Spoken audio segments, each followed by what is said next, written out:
They called her a cocktail waitress, a woman in a short skirt carrying drinks to gamblers who never looked at her face. For nearly a decade, she walked across the most watched floor in America, past surveillance cameras, past pit bosses, past security guards with earpieces and sharp eyes. And she walked out with $30 million. No gun, no mask, no getaway car. Just a uniform, a smile, and a system so elegant it took years for anyone to notice.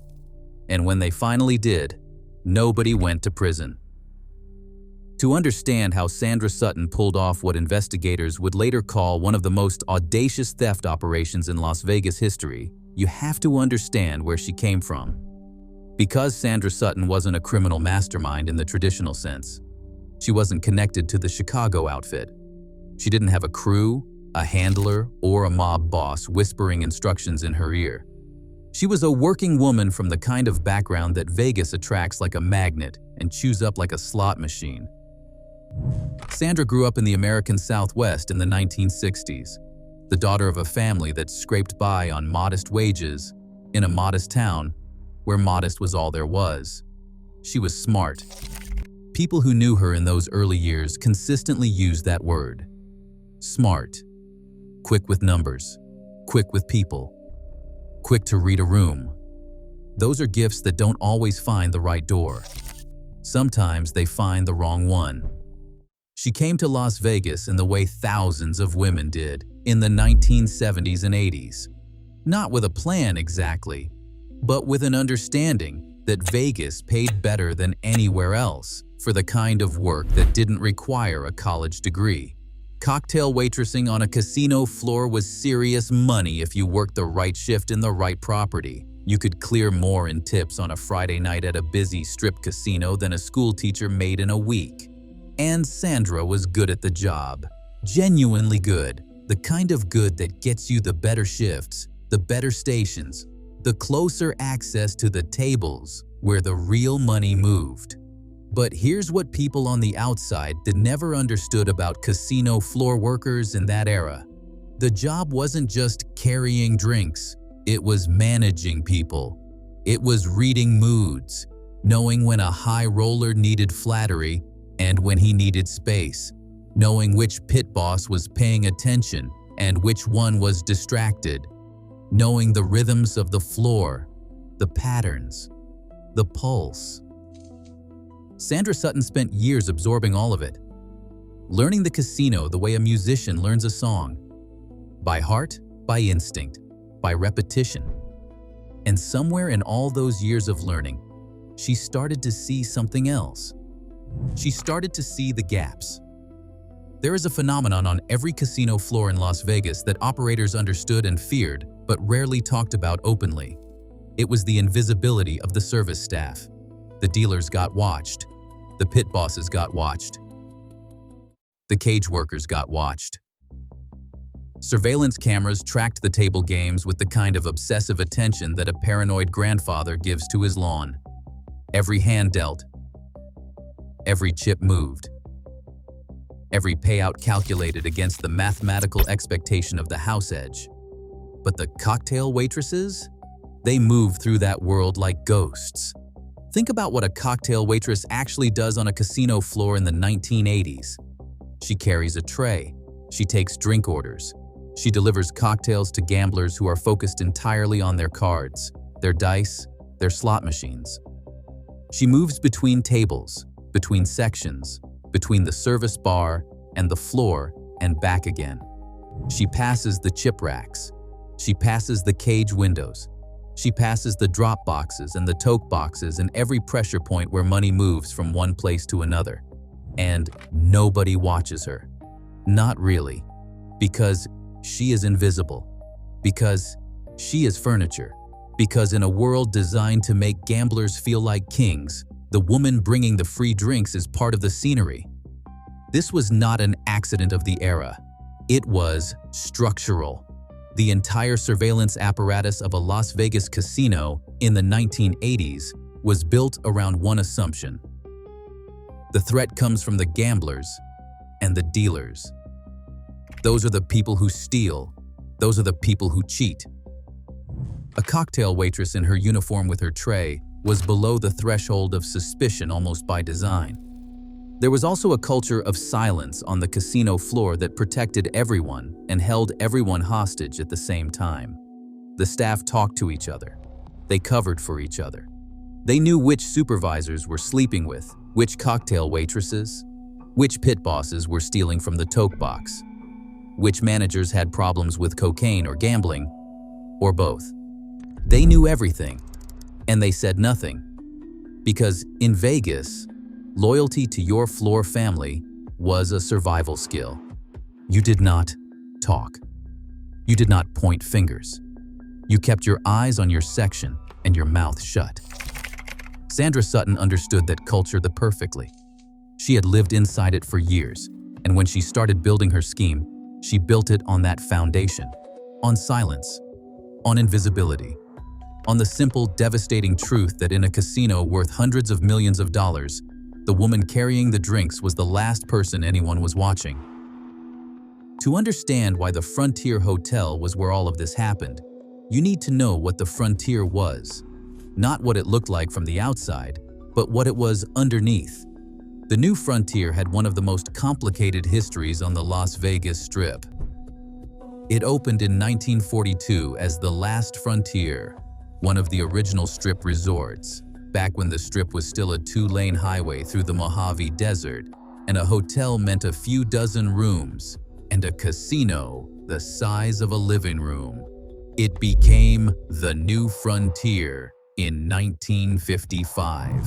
Elvis Presley played there that same year, billed below comedian Shecky Greene, a fact that embarrasses music historians to this day. Howard Hughes bought it in 1967 as part of his sweep through Vegas properties, part of his obsessive attempt to clean the mob's fingerprints off the city. But cleaning the Frontier's fingerprints was never a simple job. The property changed hands repeatedly through the 1970s and 1980s, passing between corporate owners with varying levels of attention and competence. And every time ownership changed, something happened to the institutional memory of the place. The managers who knew the floor changed. The surveillance protocols shifted. The oversight systems that had been built up over years got dismantled and rebuilt, never quite the same way twice. By the mid-1980s, the Frontier was operating in a kind of organizational fog. The Elsinore Corporation had taken over, and the property was in the middle of one of those ownership transitions that turns a casino floor into controlled chaos. Budgets were being cut and restructured. Management was being shuffled. The longtime employees, who knew where every body was buried, figuratively speaking, were retiring or being pushed out, replaced by new staff who didn't know the culture, didn't know the systems, didn't know the gaps. It was exactly the kind of environment where someone who did know all those things could operate with very little friction. There was also a labor dispute brewing at the Frontier that would eventually become one of the longest strikes in American labor history. The Culinary Workers Union and the Frontier's management were heading toward a confrontation that would simmer and then explode in 1991 and drag on for 6 brutal years.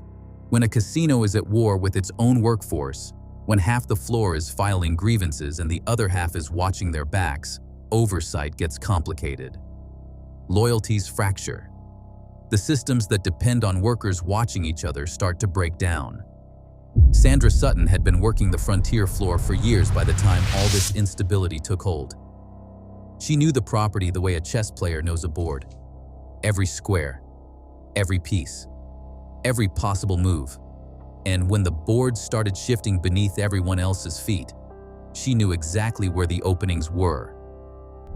It started small. It almost always does. The mechanics of what Sandra Sutton allegedly built at the Frontier were not complicated in concept, though they were extraordinary in execution. The casino chip is one of the most ingenious inventions in the history of American commerce. It is money that does not feel like money. It is cash abstracted and tokenized, a colorful plastic disc that your brain processes differently than a $100 bill. Casinos understood this from the beginning. You spend chips faster than cash because chips do not feel real. They are game pieces. They are points. But chips are also physical objects, and physical objects can walk. The basic skeleton of what investigators believe Sandra ran was a chip diversion operation. Chips would come off the floor through means that exploited the movement patterns of service staff and find their way out of the casino without being counted against the house inventory. The genius was in the execution, in using the existing rhythms of the floor rather than disrupting them. A chip does not have to be grabbed dramatically or smuggled in a shoe. It just has to move from one place to another through the hands of someone who is not being watched. Cocktail waitresses moved through every part of that floor. But Sandra did not work alone. That was the other crucial element. What allegedly began as a personal opportunity expanded into something with more participants, more layers, more complexity. There were, according to investigators, other employees involved, people who could pass chips, who could look the other way, who could keep information flowing about which supervisors were watching and which ones were not. A network built on the same floor culture of silence and loyalty that Sandra had spent years understanding. The surveillance technology of the 1980s was sophisticated by the standards of its time and primitive by ours. Cameras covered the tables. Eye in the sky, operatives in the catwalk above the floor watched dealers and players. But the coverage had blind spots, and Sandra's operation allegedly learned those blind spots the way water learns the low places in a landscape. It found them, and it flowed through them. The scale built slowly. A few $100s in chip is here, a few thousand there. Small enough to fall below the threshold of any individual transaction that might trigger an audit. The pattern was careful, patient, almost conservative. This was not a smash and grab. This was a slow harvest, years long, conducted in plain sight by people who looked exactly like they belonged there. Because they did. And the longer it ran, the more confident it became. The longer nothing happened, the more the participants understood what surveillance was and was not catching. They were learning the system in real time, adjusting, refining, pushing the boundaries just far enough, without ever crossing the line that would make anyone look twice. The number is the thing that stops you cold. $30 million. Say it out loud and think about what it means. Think about the sheer physical volume of chips and cash that represents. Think about the timeline, nearly a decade of operation at the Frontier Hotel. Think about how many individual transactions it took to move $30 million off a casino floor without triggering the systems designed specifically to prevent exactly that. Now understand that $30 million is the number that eventually surfaced in the investigation. The actual figure may have been higher. Casino theft investigations are notoriously difficult to prosecute precisely because establishing an exact number requires proving a negative. You have to prove how much should have been there and was not. In a property moving millions of dollars across a casino floor every single day, establishing that baseline with legal precision is genuinely hard. What the investigation ultimately revealed was a theft operation that had been running through a significant portion of the 1980s, spanning ownership transitions, management changes, union tensions, and multiple rounds of internal auditing that somehow never caught what was allegedly happening right on the floor. Think about that for a moment. The Frontier had internal auditors. It had surveillance. It had the Nevada Gaming Control Board conducting its own oversight. The casino industry, after the mob skimming operations of the 1970s, had been rebuilt around the premise that every dollar could be tracked, every chip accounted for, every discrepancy investigated. The whole regulatory apparatus of Nevada gaming existed for exactly this reason. And $30 million walked out anyway. The chips allegedly moved through multiple channels. Some went directly out of the property. Some were converted and cashed in at other casinos by participants who had no obvious connection to the frontier. Some moved through a network of associates who understood exactly what they were holding and exactly what it was worth. The operation had a sophistication that went beyond opportunistic theft. It had the architecture of something that had been thought through, adapted, and protected over years. What makes the scale almost incomprehensible is the patience it required. This was not someone who got greedy fast and then got caught fast. This was someone operating on a timeline that most criminals cannot sustain. Most theft schemes collapse under their own weight within months because the people involved get nervous, get sloppy, get greedy in ways that break the pattern. Whatever Sandra Sutton built at the frontier, it held together for years. That kind of discipline is genuinely rare, and in its own terrible way, genuinely impressive. The unraveling began the way most casino fraud investigations begin. Not with a dramatic discovery, and not with a whistleblower walking into the Nevada Gaming Control Board with a briefcase full of evidence. It began with a number that did not add up. Casino accounting in the 1980s was a daily exercise in forensic mathematics. Every shift produced a paper trail. Every table had a drop count, a fill slip, a closing inventory. Every chip rack was supposed to reconcile against the transactions recorded during that shift. The margin for acceptable variance was tight because the casinos themselves had been trained by their mob-era past to watch for exactly the kind of slow bleed that uncontrolled skimming produced. Someone, at some point in the late 1980s, started noticing that the frontier's numbers had a particular quality. Not dramatic discrepancies, not the kind of gap that screams fraud from across the room. More like a persistent, low-level wrongness. A drone that did not resolve. Numbers that were always slightly off in the same direction, over and over, across shifts and departments and time periods that should not have been connected.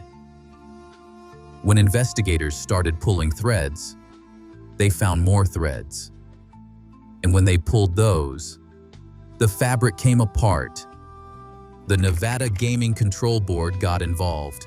The Gaming Control Board was, and remains, one of the most effective agencies in American law enforcement when it comes to casino fraud. They had seen every variation of theft a casino floor could produce. They had ex-dealers, ex-pit bosses, ex-surveillance operators on staff who could look at a set of numbers and tell you exactly what kind of scheme produced them. The way a doctor reads an X-ray. What they found at the frontier, according to people familiar with the investigation, was evidence of a long-running, multi-participant theft operation centered on the movement of chips off the floor. The evidence pointed toward Sandra Sutton. It pointed toward other employees. It pointed toward a network that had been operating with remarkable effectiveness for a very long time. Interviews were conducted. Former employees talked. The picture that emerged was detailed enough that investigators believed they understood not just what had happened, but how and who had been at the center of it. The question that remained was what to do with what they knew. There was an arrest. That matters. There were charges filed. That matters too, because it means that at some point, the people responsible for enforcing the law in Clark County, Nevada, looked at the evidence and decided there was enough to take to a courtroom. Sandra Sutton was charged. The case appeared to be moving toward prosecution. And then something happened that happens more often in Las Vegas casino theft cases than the public ever knows. The charges went away. No conviction, no trial, no dramatic courtroom confrontation where the evidence got laid out for a jury and a judge handed down a sentence proportionate to $30 million. The case collapsed, or was allowed to collapse, in a way that left Sandra Sutton free, uncharged, and by every legal definition, innocent. To understand why, you have to understand the specific legal and institutional pressures that bear down on casino theft prosecutions. Proving a theft of this magnitude requires the casino itself to cooperate fully with the prosecution. It requires the casino to open its books, expose its surveillance systems, reveal the gaps in its oversight, and essentially stand up in front of the world and say, here is exactly how badly we failed to protect $30 million of our inventory. That is a catastrophic thing for a casino to do publicly. The moment a casino opens those books in a courtroom, several things happen at once. The Gaming Control Board has documented proof that the casino internal controls failed massively, and for years. That is a regulatory nightmare. Shareholders and investors see evidence that the property they own was hemorrhaging $30 million over a decade with nobody noticing. That is a financial nightmare.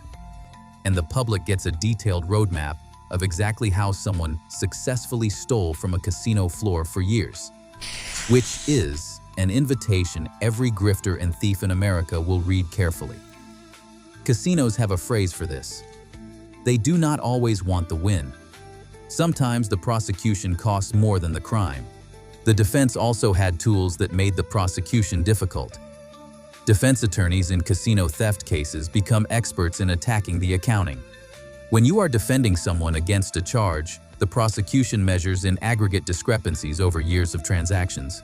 Every individual transaction becomes a battle. Prove this one, the defense says. Prove that one. Prove that this chip did not just disappear because a dealer miscounted. Prove that this variance was not just the kind of statistical noise every casino produces. Make the jury understand accounting so complicated it takes forensic experts weeks to explain, and do it beyond a reasonable doubt. And so the case collapsed.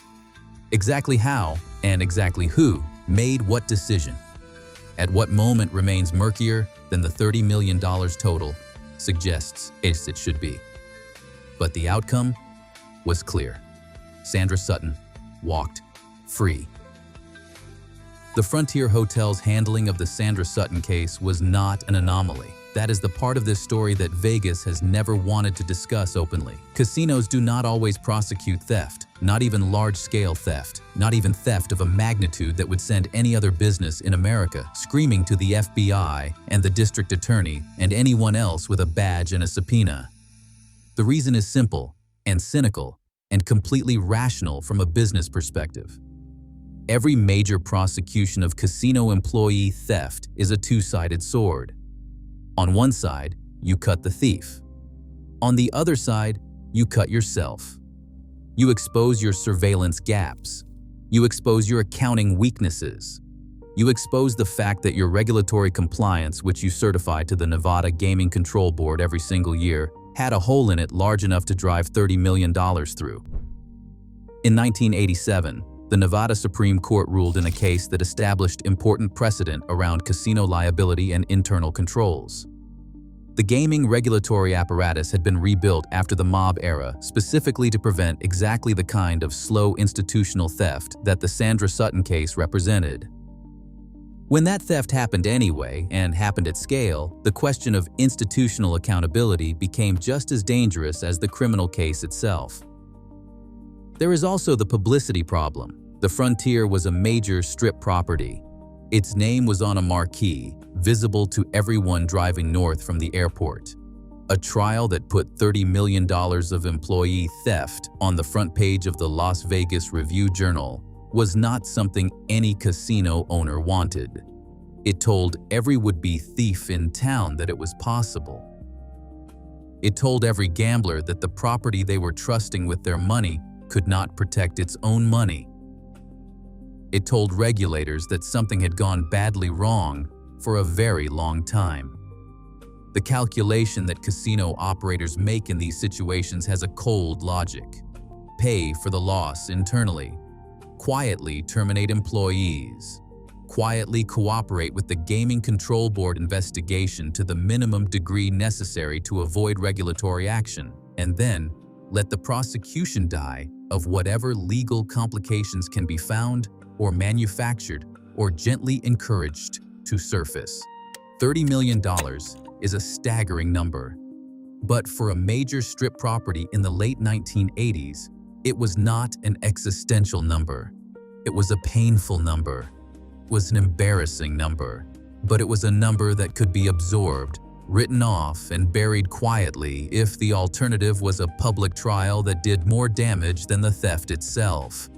That is the casino's dirty secret, and in Las Vegas, dirty secrets have a very long shelf life. Sandra Sutton did not go to prison. She did not pay restitution. She did not stand in front of a judge and hear her crimes read aloud into the public record in a way that attached permanent legal consequence to her name. What happened to Sandra after the charges collapsed is, like much of this story, harder to trace than it should be. She left Las Vegas. That much is documented in the way that departures from complicated situations tend to be documented, which is to say, incompletely and at an angle. She moved on from the frontier, from the Strip, from the particular geography of her life's most consequential years. People who knew her in those years have said different things in different contexts. Some maintain she was a victim of a prosecution that was always more about the casino protecting itself than about justice. Some say the $30 million figure was always an exaggeration, a number inflated by investigators who were more interested in their own careers than in accuracy. Some say she was at the center of everything exactly the way investigators believed, and that she got away clean because the casino was more afraid of itself than it was of her. The truth, as it so often is in Las Vegas stories, lives somewhere in that space between the official account and the whispered one. What is certain is this: no conviction was recorded, no restitution was ordered, no sentence was served. Whatever Sandra Sutton took from the Frontier Hotel, she was never made to give it back. There is something almost fitting about that. The way Vegas stories always have a dark kind of fitting to them. A woman who was invisible for years because she wore a uniform and carried a tray remained invisible at the most important moment. When the law came for her, she disappeared again. Not into the crowd on the casino floor this time, but into the machinery of a legal system that could not or would not hold her. Here is what the Sandra Sutton story is really about. Not the chips, not the tray, not even the $30 million, staggering as that number is. It is about who gets watched and who does not. The entire architecture of Las Vegas casino surveillance was built on a set of assumptions about where danger comes from. It comes from the gamblers who card count. It comes from the dealers who palm chips. It comes from the organized crime figures who run sophisticated cheating operations with signals and confederates. It comes from the outside in. Sandra Sutton proved that it could come from inside, from the person so familiar, so expected, so woven into the furniture of the floor that she existed below the threshold of suspicion. The eye in the sky watched the gamblers. The pit bosses watched the dealers. And the woman with the tray moved between all of it, unseen. There is a lesson in that for every institution that builds its security around assumptions about who the threat is. The assumptions create the blind spots. The blind spots create the opportunity. And someone patient enough, and smart enough, and invisible enough will eventually find that opportunity and walk through it. Las Vegas, after the Sandra Sutton case, did change its surveillance protocols for service staff. Chip accountability procedures were tightened. The movement of chips in and out of the table area became more formally tracked. Modern casinos use technology that would have made the frontier surveillance of the 1980s look like a child's toy. Radio frequency identification chips, facial recognition, transaction tracking software that flags anomalies in real time. But the human element never goes away. Because the human element is the one that understands the gaps in the technology. It always has. What never changed was the casino's fundamental reluctance to prosecute its own failures publicly. The Sandra Sutton case was not the last time a Las Vegas casino decided that a quiet burial served better than a loud trial. It will not be the last time either. The economics of that calculation have not shifted. The publicity cost of a major employee theft prosecution still outweighs the financial cost of the theft in enough cases that casinos continue to make the same choice the frontier made. Absorb it, bury it, move on. That is the real house edge in Las Vegas. not the mathematical advantage on the blackjack table or the roulette wheel. The real edge is the ability to control information, to decide what gets told and what gets swallowed by the desert air, to turn $30 million into a story that almost nobody knows happened and that nobody was ever held accountable for. Benny Binion used to say that the house always wins. He was talking about odds, but he could have been talking about something else entirely. They called her a cocktail waitress. They gave her a uniform and a tray, and they put her on a floor worth hundreds of millions of dollars, and they never really looked at her. And for nearly a decade, she walked through every room that mattered, past every camera and every pit boss, and every system designed to keep the money where it belonged. $30 million. No prison, no conviction, no restitution. The house always wins, unless you are the one they are not watching. And in Las Vegas, somebody is always the one they are not watching. Sometimes that somebody walks out with everything. And sometimes Vegas lets them, because the alternative is worse. That was the story of the cocktail waitress who stole $30 million from Vegas and was never charged.